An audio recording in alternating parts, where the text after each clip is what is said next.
stole from that credit score fame, but he's back with new music and a brand new name. From Montreal dreams to the global crowd, he's breaking free and singing loud. Now it's Violette's gate where the stories flow and Violette sound. That's his audio show. Actor, musician, creator, unbound. Give it up for Eric Violette, turn up that sound. Welcome back to the show, Eric Violette. I'm glad you came back. Well, my pleasure. Thank you for having me again.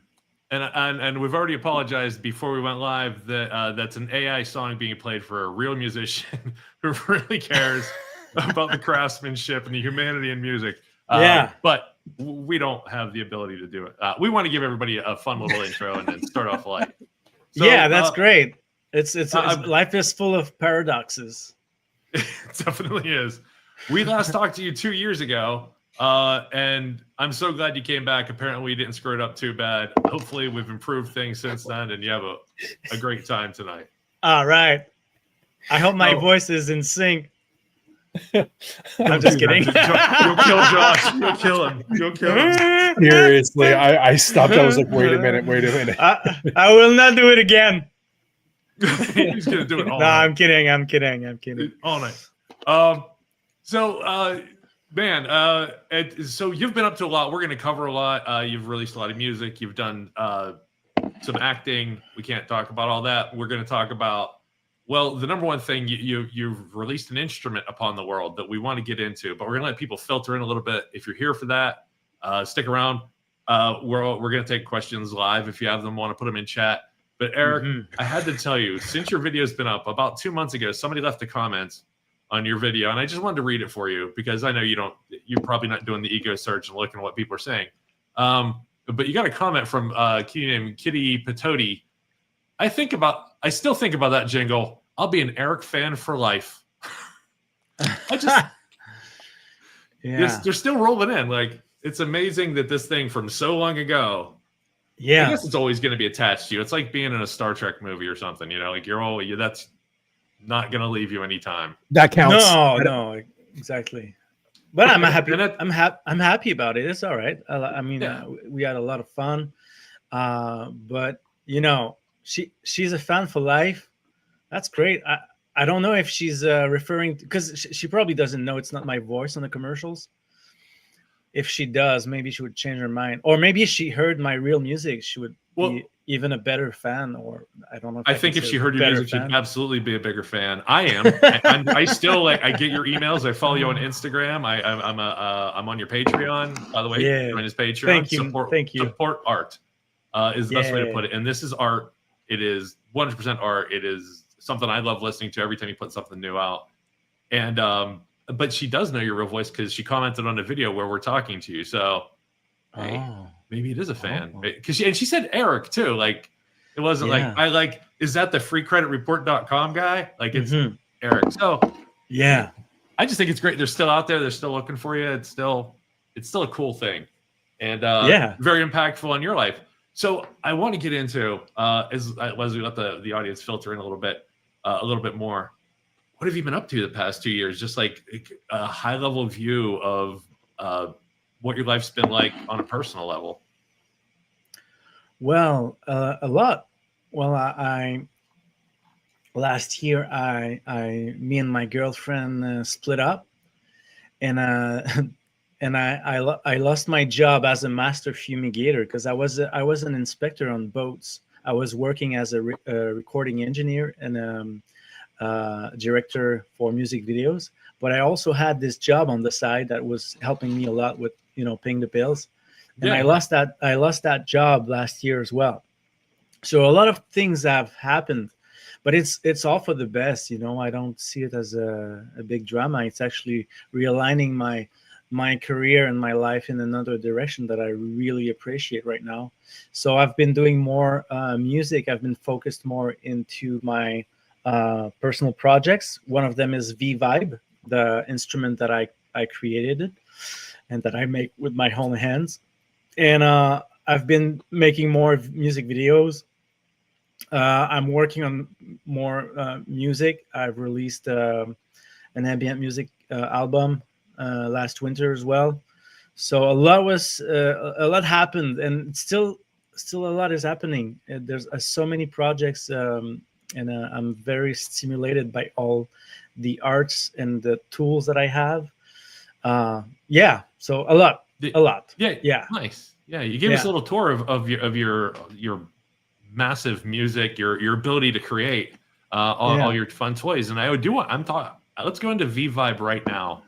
yeah, It's an instrument that you build. yeah. There's go to vvibe.ca. I was there earlier and I was there today, and there's a demo of it, and the sustain on this thing is amazing. I Yeah, need to it's know first off, beautiful. can you tell us where V Vibe came from, how it became something that you were passionate about enough to build and craft Hmm. so expertly? I just Yeah. how did you find this? How did it Well, come to you? it's a tubalophone. I think it's the same word in English. It's a xylophone made of tube. So I didn't create the concept of tube on a Right, xylophone. It's not mine, but I created the design, and I crafted the instrument. So basically, I bought my first tubalophone. Was it like 15 years ago? And I fell in love with it. I was in a medicinal plant ceremony, and I heard this instrument for the first time. I was high on psychedelic, and I fell in love with it. So I was like, I need one. I need one of them. So I bought one, and then I was like, oh my god! It's like after like a year and a half, the construct was falling apart, and I was like, I can make myself one that is like more, built, strong build. So right, I designed my first instrument, and basically the design that I created, it was in a train to New York City, 14, 13 years ago, and it's the same that you see on the screen right now. It's the shape of a pine, not a right. pine, but a spruce. And I wanted to evoke the northern region that I'm from, basically. So I created this shape like that.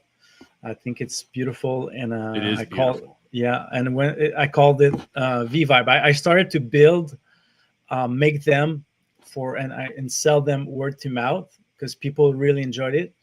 Like it's cool thing when you hear it from the website. It's really nice, but it's nothing like the live, like being in a room with it. Yeah. It's so different. It's like crystal bowls in a way. It's It, very the different. first note I heard, I thought crystal bowl because I didn't have my Hmm. eyes on the screen. I knew what you were playing, but I heard the noise. I'm like, Hmm. oh, and it's distinct, it's clear, and I have to say, go to the website, and this is not a commercial, right? But vvibe.ca, go there, but put headphones on, like good headphones, and Yeah, watch because that video. yeah, It's impressive. yeah. Wow, Because on the cell phone, the thing is the resonance of the high frequencies that is created from the instrument. If you hear it in a tiny speakers like a cell phone, it distorts. Sometimes it can distort on the cell phone because the high yeah, frequencies are oversaturating the small speaker. So yeah, please use headphones or good monitors. yeah. Yeah, The last, I want to say 20 seconds of the video is just the last note still yeah. going. You built this Oh thing yeah. beautifully. To Thank be able you. to do that, I'm impressed by it. Like you experimented, you figured out the best way to get what you wanted. This isn't just Yeah. I got some pipes and put them on wood. The woodworking is even detailed and beautiful. Like look at Yeah. I looked at what you did as somebody who likes doing woodwork. I'm not great at it, but Yeah. it's an amazing thing. And if I knew anything about music, I'd be sitting there on the buy button. But Yeah. I still might do it anyway because it doesn't look like it's difficult to learn either. To learn the basics of, I mean, to master and know what you're doing, Hmm. of course. But Yeah. how hard is it to tune the pipes? I was curious about that. I know length obviously dictates something, but how hard is it to get it exactly? Because I know they're very exact. Yeah. It depends. Like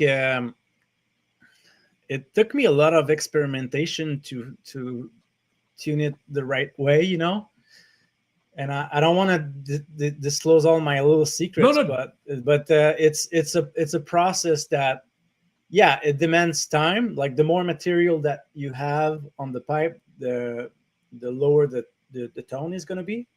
So basically I chop an average size for each note, and then I chop it, and then I fine tune it with a sand, like basically a big mechanic sander, like I don't know, for Just wood, standard, but yeah. sand, just a basic sander.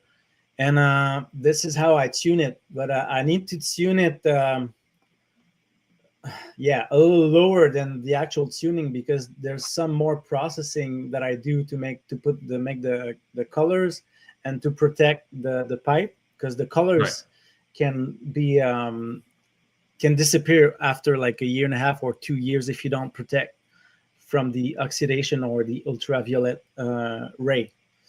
So I treat the pipe in a certain way that it changes the tuning. So I need to tune a little bit less, like a little bit lower, and then it's going to come back to the center of the note I want. So yeah, it takes a little while. I mean, it takes about, I would say, half a day to tune it. It's not like a guitar. The guitar is like I'm ready. 30 seconds, but to tune the pipes, it takes half a day. Like, but it stays in tune, right? So yes, it stays in tune, exactly. that's the best part. Once it's done, it's done. It's impressive. Like, so you're selling this, and I don't know. It seems like a fantastic instrument. What pushed you to the point where I'm going to sell this now? I'm glad you are, by the way. There's no. I think I love seeing fine crafted art that makes art being sold. Some like an artist helping you get to your level, sort of thing. Yeah. What? That's a good question. Like, I think, well, for sure, of course, if you go into something, there's motivation. Like, are you passionate about something? Do you think it's possible that something happens with it, right? And every time I would go in a ceremonial space, or like I would do sound bath and stuff like that, everyone was coming to see this instrument. They were not coming for the crystal bowls, for the gongs. They were coming for the V vibe. Like, what is this? It sounds so good, and where can I buy it? And I was like, well, I make them. Like, you can buy one from Europe, but it's quite a journey, and you're gonna pay a lot of custom fee. So I started to make them, like, and word to mouth, like, people would buy Just them. Enough people like love it enough that it's become its thing. I love that. That's exactly fantastic. Yeah. So I keep looking at it. I'm looking at you on the screen, but I keep looking down at it. I'm like, this is like, there's something, like, I know what it is. I know it's xylophone and all the, like, I know what it's, but your notes, and I know I sound like I'm sucking up to you here, but like, as soon as I heard that, the way it just carried, it was so pure. It's a piercing sound. And I can't even imagine it in real life. But I'm going to go out of my way to find somebody playing at least something similar to just kind of get that something that if it hits the right thing, it goes through you.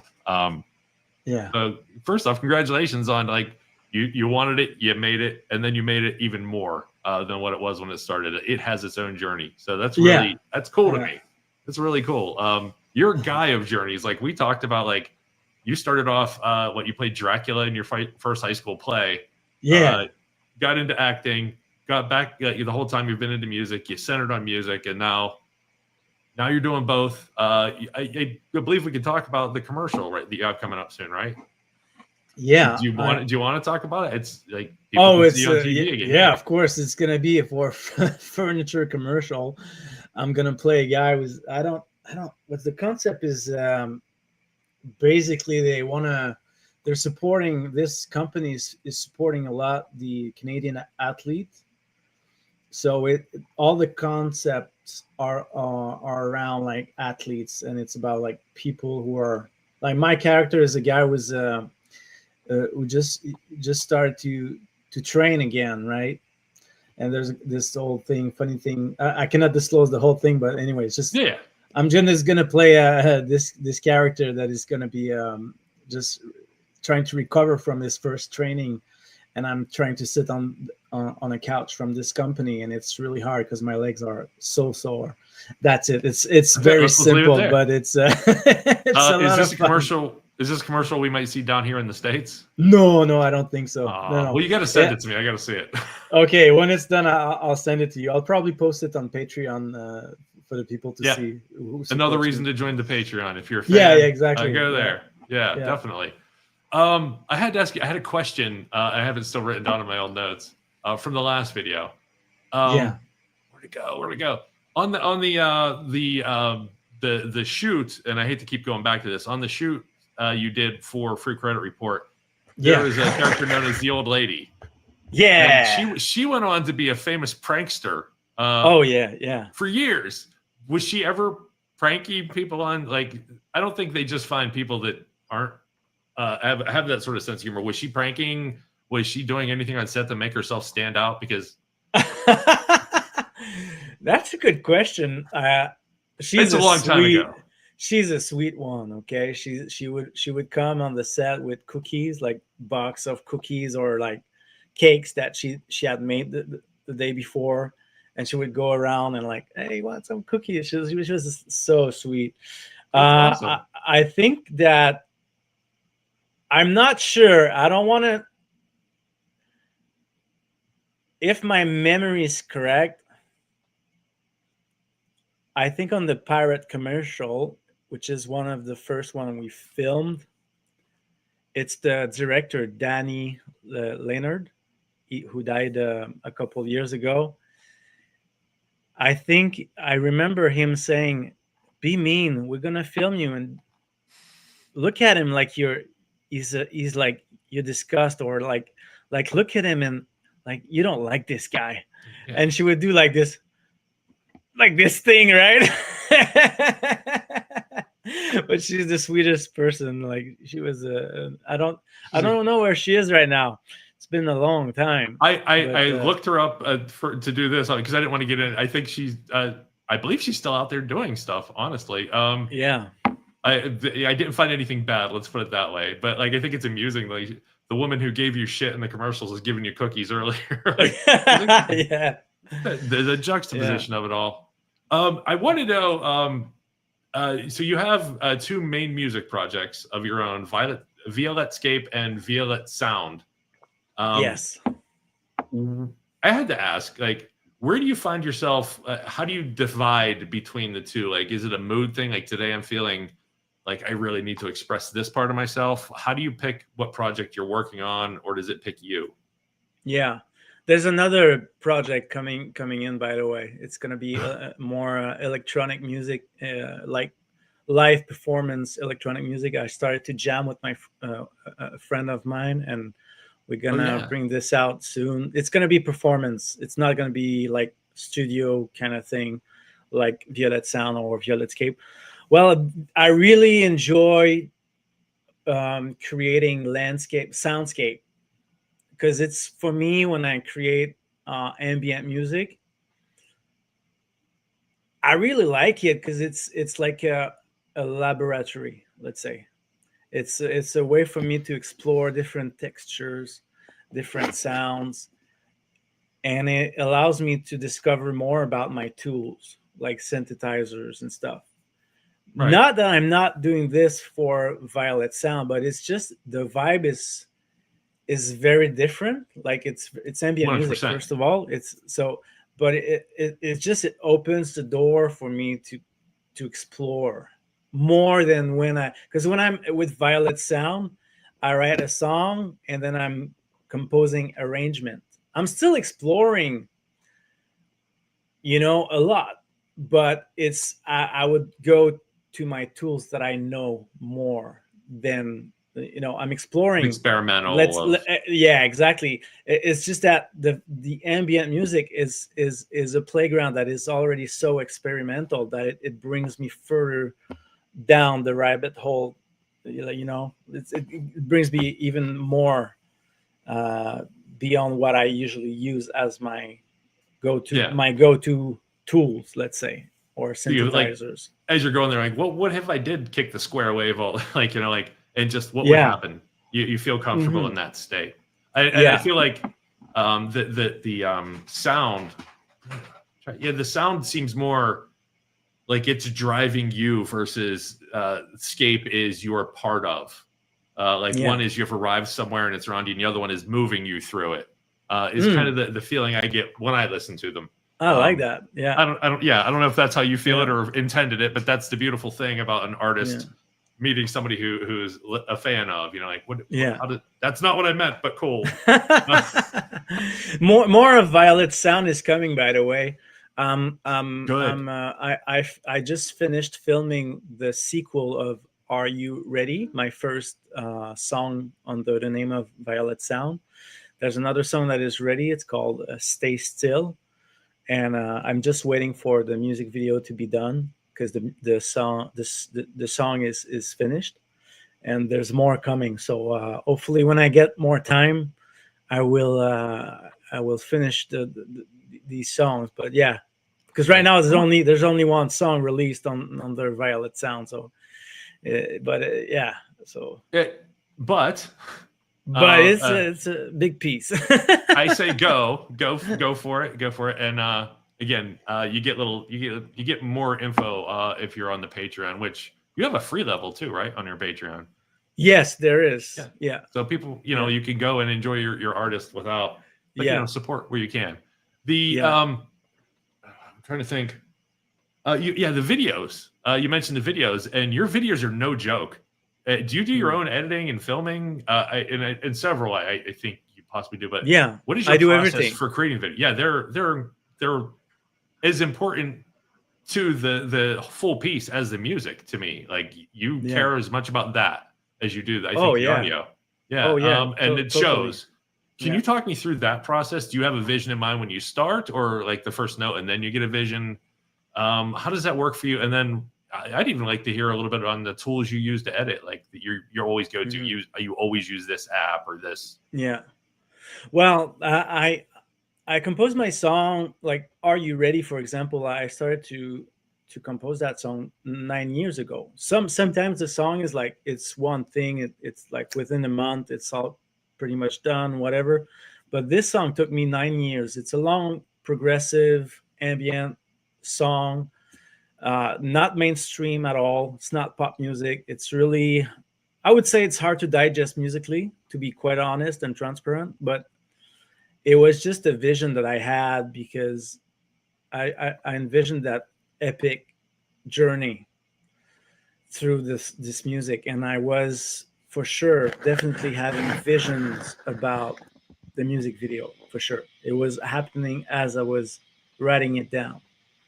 And I started to edit the first version of the music video, and then I went back to the music because the one inspired another, right? So the music inspired me, the music video, and I created the music video, and inspired me some other stuff in the music. So I went back and forth a couple of times. Right. So I'm not a professional VFX guy, but I'm comfortable with After Effects. So I use After Effects. I use DaVinci Resolve, and I love making music video. It's like it's as much as like creating music. It's a complete thing, and they're very different skills. We use DaVinci a lot here as well. We even use Canva for some like quicker edits and stuff. Canva is just a beautiful tool for a lot of things. I think you moved your microphone a little bit. We're getting a little bit of white noise. Sorry, is that better? Yeah. Thank you. I'll stay close from it because we had audio issues last time, and I was completely embarrassed by them. And I want to keep this as clean as possible. No, you can still back up. It was just there was some like fan noise. I think it might have been pointed at. Maybe. Sorry for interrupting you. I apologize. No problem. But yeah, your video is a full package deal, and those are to edit. Is a whole different mindset. It almost seems like more like work than everything else you do around it. But when it's done, like you have a real thing. I don't know how to explain it, but I can tell you care. Like it's not a rush. Like I'm going to reuse this clip 20 times in a row because I'll run it backwards. Which like all the little shortcuts that I use constantly myself sometimes. Your editing is another love of using the tool and getting it right. And I just want to point that out to you, like that I saw that in there, and that's what makes the other half of making them worth watching instead of just ear candy. Thank you very much. Yeah. Well, they say you write a story like in cinema. You write a story 3 times. You write it first when you write the script, and then you write it again when you film it, and the final version is when you edit the whole thing. So this is what I love about like filming a music video, and I like to have a storyline in most of what I do. I don't like music videos that are just like people showing off, um, or showing like cool images.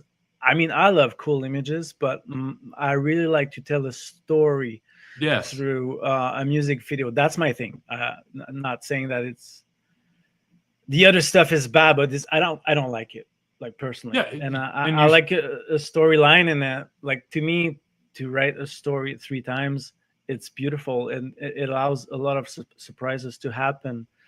Of course, I do. Well, I do everything myself, so I don't have any budget. I don't. It's like I go from scratch. Sometimes I wish I'd have like a team with me, but right. like, but it's all right. It also allows me to be super creative and more like when there's a in French they say a contraint. When there's limitation, it brings your creativity to another level because you're limited, right? But it opens door to another path. So this is how I see it. And when I film the script, sometimes I don't have the budget or that I envision, but it brings me in other places and try to find a way to tell the story in an efficient way. And I like that. And I like to be surprised as well when I film, because when I film, it's not the same thing as when I was writing it. It's another way of like, and then when I edit the whole thing, then there's like new tools, and I can try like different effect, different editing process. It's a lot of fun, man. It's a lot of fun. It is, and I know exactly what you're talking about. I like that saying. I'm going to probably go and dig that out and dig more into it, because I live life a lot of that. Like, your limitations are a reason to do something else, to learn something else. Like in life, like if you can't spend $1 million to get what you want, but you could spend $500 and figure something out that's possibly a better path. Who knows? How do you know when you're done with a song or even a video? Like, because there's always something else you can do and a thing to add. How do you know when you're done? When the CPU of my computer cannot handle anything else in After Effects or Logic Pro. I'm just half kidding right now, because it's there's always a way. Like, of course, when I work in After Effects or when I edit something, it happens very often that my computer just can't handle it, so I need to, in audio, I rebounce the whole, like some parts, so I don't with all the effects and stuff like that. Right. And video is the same thing, so I would do that. So but I'm kidding. It's not when I know it's done, but when it's doing that a lot, I know that okay, now it's I'm pushing the limits of what I can do. Like, the only other way is to spend a lot more money. I've done that in DaVinci. I've mixed down and then just re-imported the thing that's mixed up, and like I just edit on top of that, like what I wanted to put on top, like get the bass and then put stuff and like, if there's a lot if there's a lot of effects, you render it in ProRes 4444, and you just do your other stuff on top of it. Slap it in and do it again. But I've go ahead. Oh, it's just when I know it's finished when I'm proud of it. Like, I'm always proud of the process, but when I'm proud, like, okay, it's exactly what I want it to be. It's like, okay, it's done. Who gets to hear it first after you? My partner. Yeah, I have a new partner in my life, and congratulations. Thank you very much. So my partner every time, and then it's my best friend Jonathan, who's a writer. He's an artist as well. Very dear friend of mine. Very big heart. He's a prince. He's awesome. So it's the creative thing that I love the most, is that when you first put it in front of the people who, like, everybody has an opinion, right? But when you get the opinion of people that matter, that get you, that get what you're trying to do, and you don't have to explain, hey, here's my next thing. Yeah. And then you get to, that's a special moment that I don't think people, it's like a first kiss. that you get to have every time you create something. It's like that. This is special. I like that. It's like a first kiss. Hell yeah. It is. I don't know. Yeah. It's you're introducing part of you to somebody and they're enjoying it. Yeah.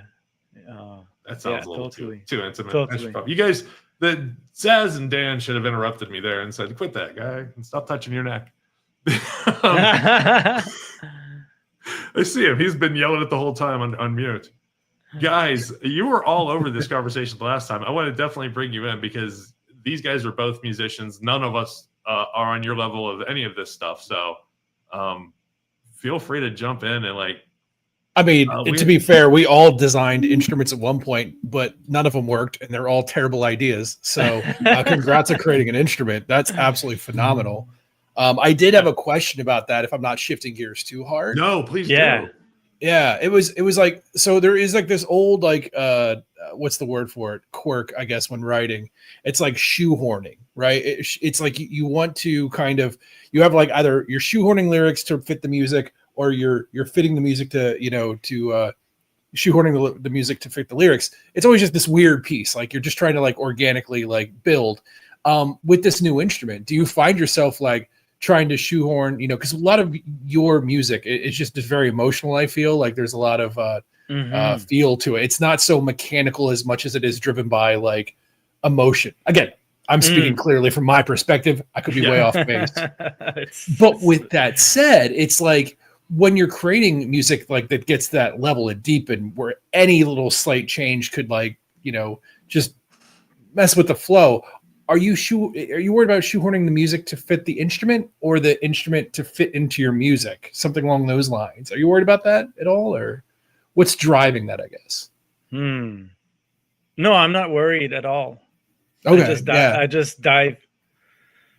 I just feel like if I created an instrument, I'd be like, okay, here's a song again. I'm going to put this in every, yeah, like all the time. They're like, yeah, so. Well, I'm creating an ambient music album with only V-Vibe samples in it. And I think that makes sense because first off, it's something that you have there, but also the people were so interested in this instrument at the what do I call these events? That's YouTube friendly. When you first heard it. Religious ceremony. Religious ceremony. Yeah. Oh yeah. But people like it. They're drawn to it. You found out like with other instruments in the room, people are drawn to this. I think you should get it out there and like make it available to people who can't play it as well as you. Yeah, I mean, they use a lot of people who buy the instrument are also doing sound bath. By the way, I don't know if I answered your question properly. By shoehorning it in, or yeah. It was very quick.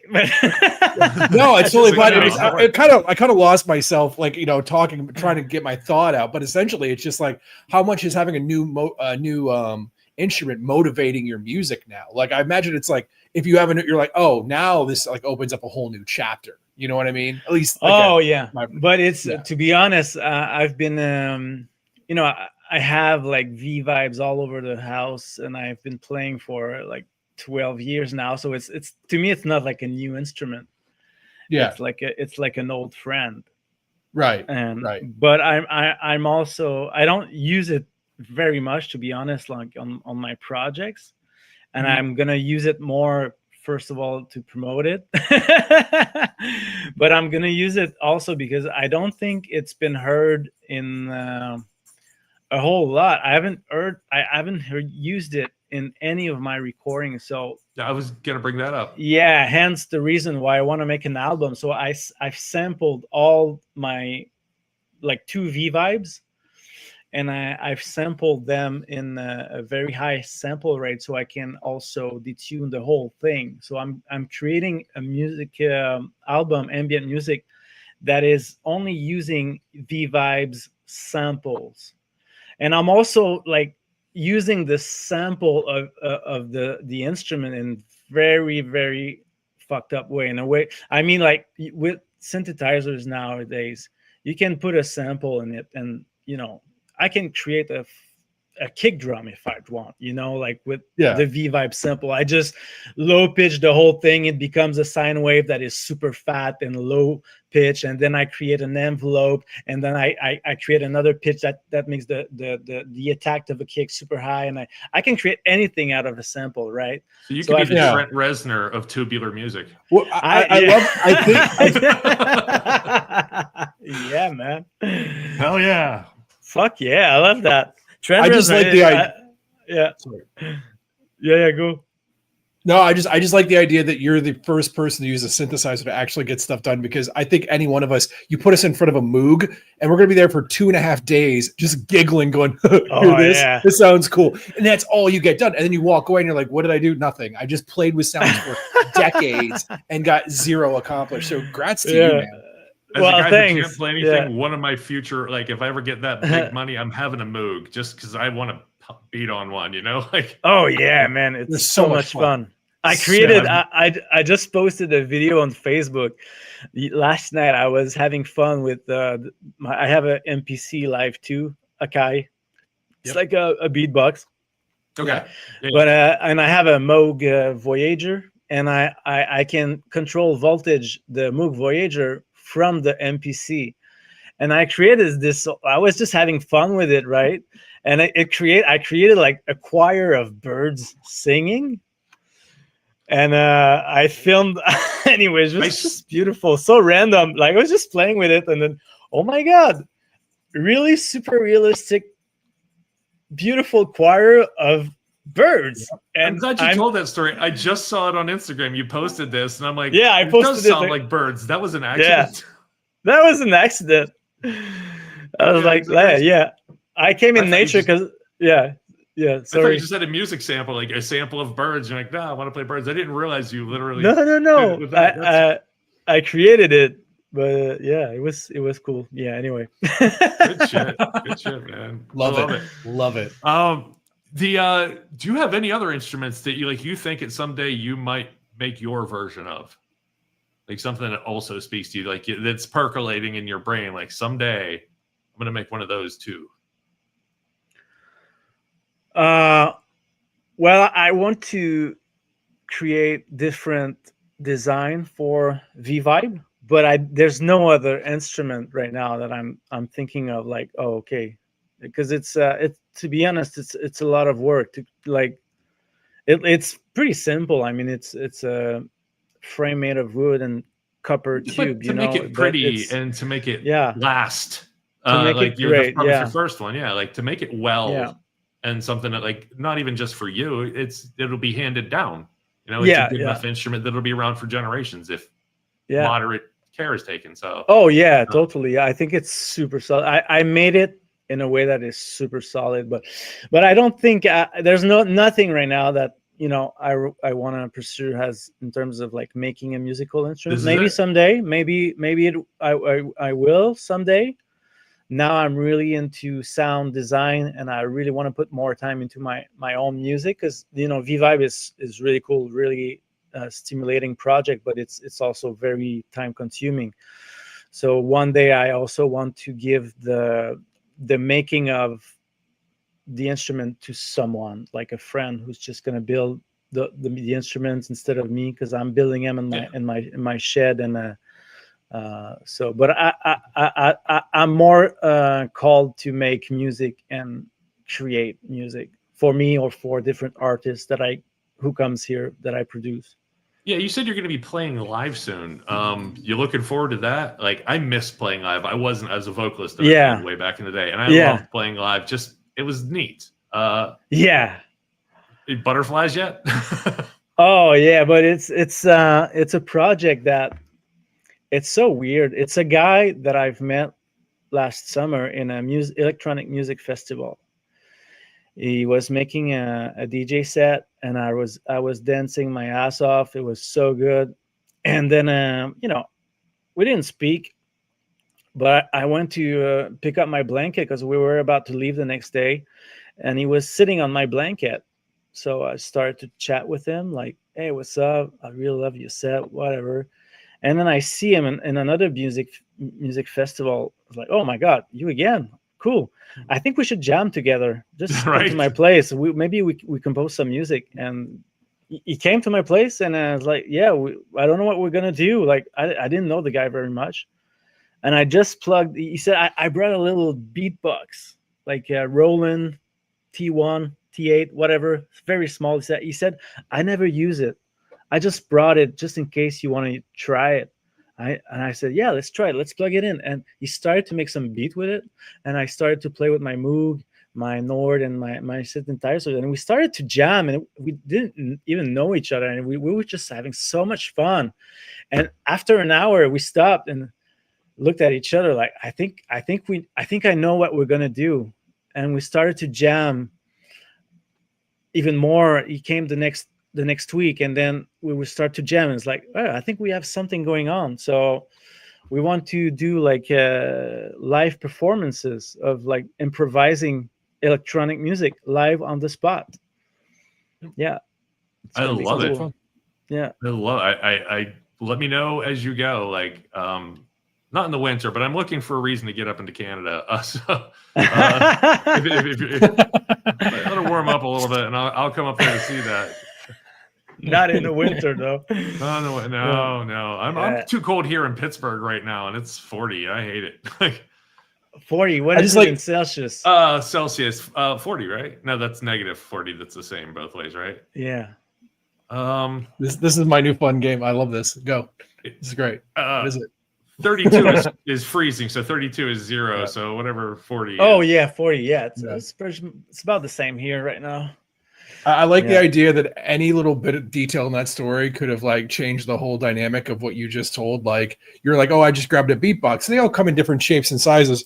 Right in my hand right now next to me is the engineer. Which is just a bunch of cartoon. I have like a bunch of them, and they all make little cartoon sound effects. So you're there with a professional musician, and you're like, oh, hold on, I have a drum machine. And it just plays like little, little video game noises, at a 4/4 beat. And you're like, "Let's go, baby!" And he's like, "You know what? I'm going to check out. Nice meeting you." Teenage Engineer's phenomenal equipment, guys. It's really, really great stuff. Mm. I gotta Yeah, look. Show me that later on. I want to see that. What's that? Yeah. Oh, Teenage Engineer. They're Oh, you have a. What's up? It's Wow. all green, so you can't see it on screen right now. But yeah, Oh, okay. That's it's a dumb great. little. Yeah. I have a little hand exerciser that's in the shape of a turd. Jesus. And that's how we get blocked. There we go. That's Now we're gonna have YouTube's to. off the air now. Sorry. Yeah, Twitch is just losing their minds. Like I think they have another. Do we allow fake turds? Oh my Is goodness. that from South Park, the character? It is not. I No. got it at. I believe I got it in an Asian grocery store. I think it Asian. might have been something else. That but, really is suspect looking. like, I've if never you seen a stretch veiny if you turd stretch before. enough, you can actually see little yellow corn in it, and it, All right. it holds its shape pretty well. Anyway, wow. It screams when you drop it. And here We we went off are. the rails here. We went off the rails. The V vibe, everybody. Like, A question. So, when you go to like a musician comes to your house, or did you go to his place and play? Like, is it just like playing with each other's toys at some point, and then like you're having a blast? Like, check this out. Yeah. Well, usually, I welcome artists more than I go jam with them, because I'm lucky enough to have a lot of toys.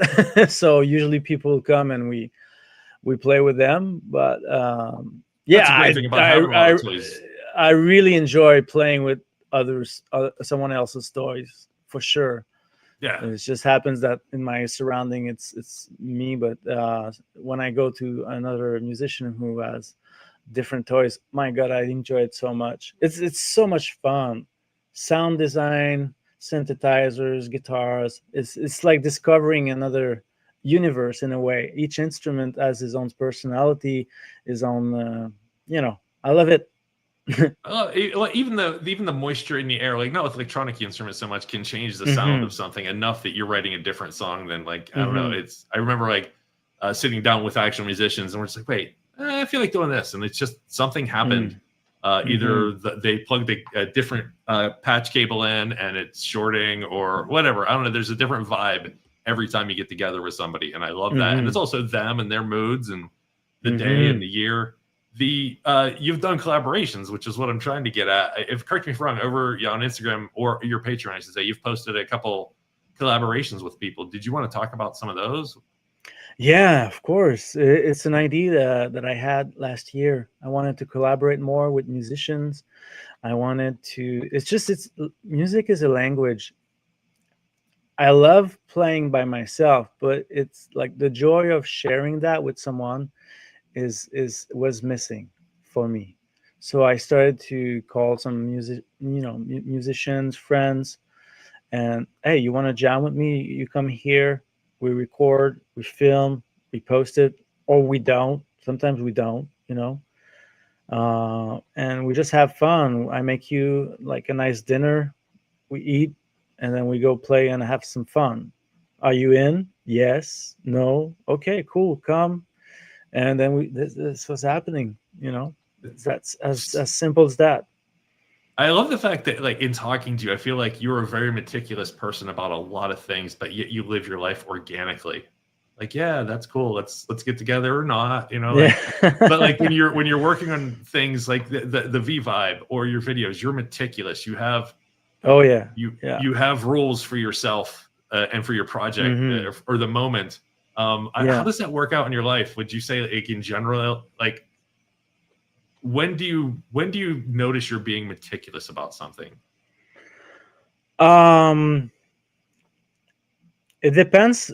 If I'm being too meticulous while I'm doing an improvisation with someone, they can feel that, and they will become tense in a way, because being meticulous is a form of I cannot be like that in everything, especially not improvising. Of course, I want to give a great improvisation, but I need to be free when I improvise, and also to welcome the other musician to be free.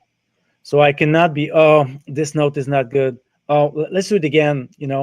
I cannot do that. It's also a big relief for me, because when I make my videos, when I do my stuff, I'm as you say, I'm very meticulous, and it's super important, and I like being driven by this quality. Like, it gives a lot of focus, and it gives a great product. Not that the improvs are not great products, but it gives a nice direction.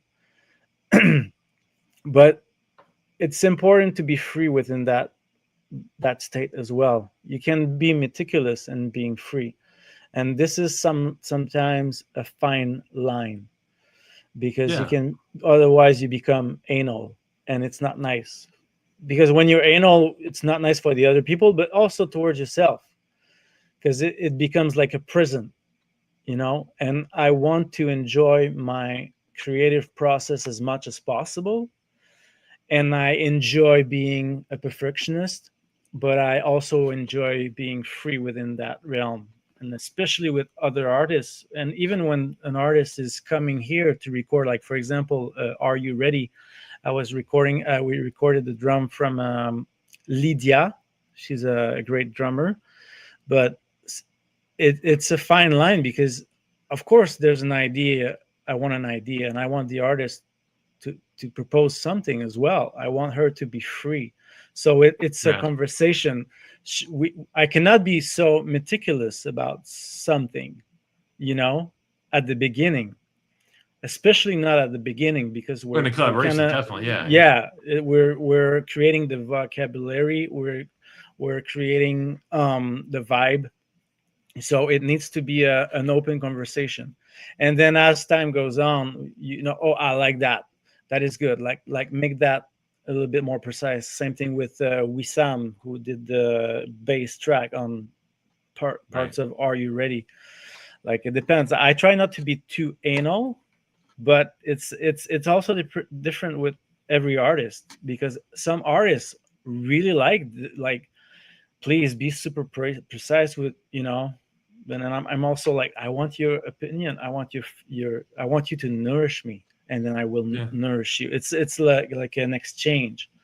So if you are too a conversation that you're saying, it's a language. Exactly. Yeah, exactly. And you want this conversation to be open, because if you are too rigid with what you want, sometimes you can lose something that would have come up magically in a improvised way. And it's the same thing when I film a music video. It was very like Are You Ready was pretty much script, the whole thing, but I allowed a lot of magic to happen. But then the sequel for the next song is called Who You Are. It was a bit I was struggling a little bit because I didn't script anything. I just had a vague idea of what it would be like. So I just dive into the process, and me and my partner, we went to like a different location in Quebec to film different footage, and I didn't have any script. So it was like, oh my God. And I was like, what are we going to do? And we just went there and we improvised the whole thing. And it was so good, so much fun, because you have so much freedom.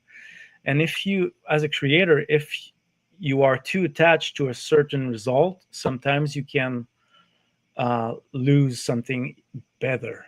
It's like life, you know? If you want to control every fucking detail of your life, it's because you're afraid. You need to let life go through yourself and let life show you something that is bigger than what you thought about. And this is sometimes hard because we want to control.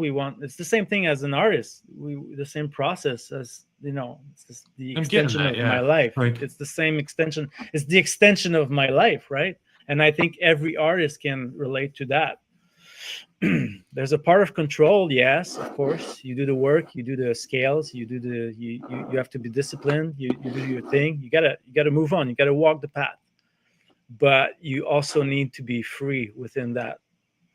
Otherwise you will stay within the box, and you want to be outside the box, because this is the goal of your artistry, is to be outside the box. I mean, for me, I'm not doing things to be mainstream or to please people, or this is not my thing. Maybe other artists could say other stuff, but we not too long ago interviewed David Sanchez, who's a Rock and Roll Hall of Fame musician, was in the E Street Band. Same attitude, same everything, from the trust of I'm a professional, but I have to, I'm hearing a lot of this. So on every level, I think it's a musician traits, not necessarily a stereotype that it fits for everybody, but I think there's those traits that you're talking about on every level. It says a lot about your professionalism all over too. I think that you have those innate in you, those qualities.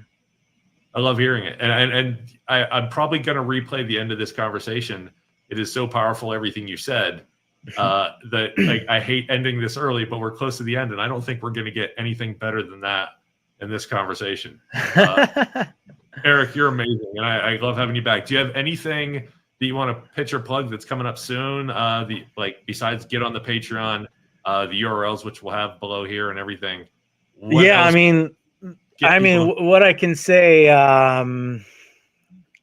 that if there's any American listening right now, I think we've talked about my stuff, but if there's one thing I want to say, and if I can get across someone's heart, that would be a good thing. Like the biggest act of rebellion that you can make right now is be happy. And I try to live by that as much as possible. I love it. Just be happy, and the rest will follow, because everything is so chaotic right now. I don't want to comment or express opinion, but just be happy. That's the biggest thing you could do for yourself and the people around you, whatever that means to you. I love it. Thank you, Eric. Thank you so much. Stick around after we close out the show. Everybody else, thank you. And normally I say be safe out there, but Eric's right. Be happy. See you, everybody. Have a good night.